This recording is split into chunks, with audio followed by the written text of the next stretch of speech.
तो आज हम एक ऐसे कंपोनेंट के ऊपर बात करेंगे जो जिम्स ज़्यादातर क्लाइंट मिस कर देते हैं।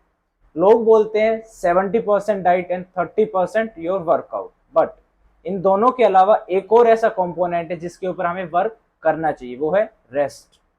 लोग आते हैं जिम्स में, वर्कआउट करते हैं, घर जाते हैं, डाइट लेते हैं, बट रेस्ट नहीं करते हैं।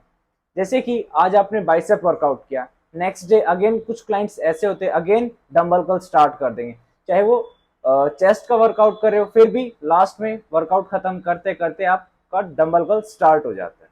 तो ऐसे आपके ना तो बाइसेप बड़े होंगे, ना ही ट्राइसेप बड़े होंगे, ना ही आपका चेस्ट का मसल बड़ा होगा। तो जो फोकस होना चाहिए आपका, एक दिन में एक ही मसल को ट्रेन करो, या फिर अगर आप पुश पुल लेग करते हो या फिर डबल पार्ट भी कर रहे हो तो ट्राई करो कि एक हफ्ते में आप एक ही बार एक मसल को ट्रेन करें, क्योंकि रेस्ट बहुत ज्यादा जरूरी है।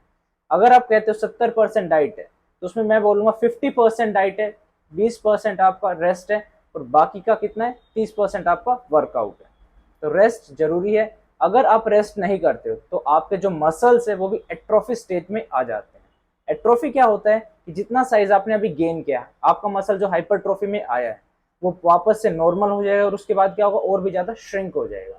आपका मसल लॉस होगा, आपका मसल का जो साइज होता है वो और भी ज्यादा लॉस हो जाएगा।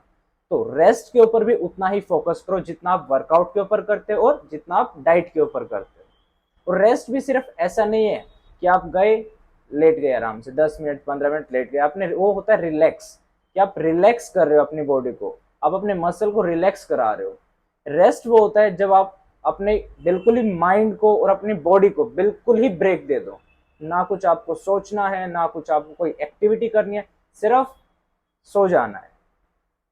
जो रिलैक्स होता है उसमें आपका मसल, जो रिलैक्सेशन का जो एक्टिविटी है वो क्या होती है कि आप अपने माइंड को, अपने मसल को काम कराते हो, शांत कराते हो। बट रेस्ट में आप क्या करते हो कि अपने मसल को, अपने माइंड को, अपनी पूरी बॉडी को एक इनएक्टिव कर देते हो कुछ टाइम पीरियड के लिए, जैसे कि स्लीप। तो लोग इनमें भी कंफ्यूज होते हैं, रिलैक्स में और रेस्ट में। दोनों बिल्कुल सेम जैसे लगते हैं बट सेम है नहीं, सिमिलर चीज है बट सेम नहीं है। जैसे कि मैथ्स में हमने देखा था triangle, similar triangle but same नहीं है। कैसे, जो रिलैक्सेशन है उसमें क्या होता है, हम अपनी बॉडी को कामनेस की तरफ लेके जाते हैं, बट रेस्ट में हम बिल्कुल ही एक ब्रेक दे देते हैं कि अभी कोई एक्टिविटी नहीं करनी है, बिल्कुल कोई चीज सोचनी भी नहीं है। तो वो होता है रेस्ट। रेस्ट कैसे करते हैं, सो के। जब आप सोते हो तो उसकी भी स्टेजेस होती है, non rapid eye movement and rapid eye movement. जब आप सोने की ट्राई करते हो, जब आप स्टार्ट करते हो सोना, तो उसमें होता है नॉन रैपिड आई मूवमेंट। उसमें भी 3 स्टेजेस आती हैं, हर स्टेज कम से कम 2 घंटे की होती है। 90 मिनट टू 120 मिनट्स की आपकी एक स्टेज होती है। उसके बाद बॉडी क्या करती है, शिफ्ट हो जाती है नेक्स्ट स्टेज के ऊपर। नेक्स्ट स्टेज भी जो है वो भी आपकी 90 मिनट टू 120 मिनट की होती है। तो ऐसे तीनों स्टेज होती है, 2 घंटे 2 घंटे 2 घंटे। उसके बाद आती है रैपिड आई मूवमेंट, जिसको हम बोलते हैं डीप स्लीप। वो भी आपके 2 घंटे से स्टार्ट होते हैं, बट उसका कोई ऐसे फिक्स टाइम नहीं है, वो आपकी बॉडी खुद डिसाइड करती है कि अभी वो 2 घंटे की उसकी नींद लेनी है, 3 घंटे की, 4 घंटे की। जितना आपकी बॉडी के ऊपर वर्कलोड, जब तक वो पूरी तरह से रिलैक्स नहीं हो जाती है, उसको पूरी तरह से ऐसा लगता नहीं कि वो रिकवरी पूरी हो गई है, तब तक आपकी नॉन रैपिड आई मूवमेंट चलती रहती है।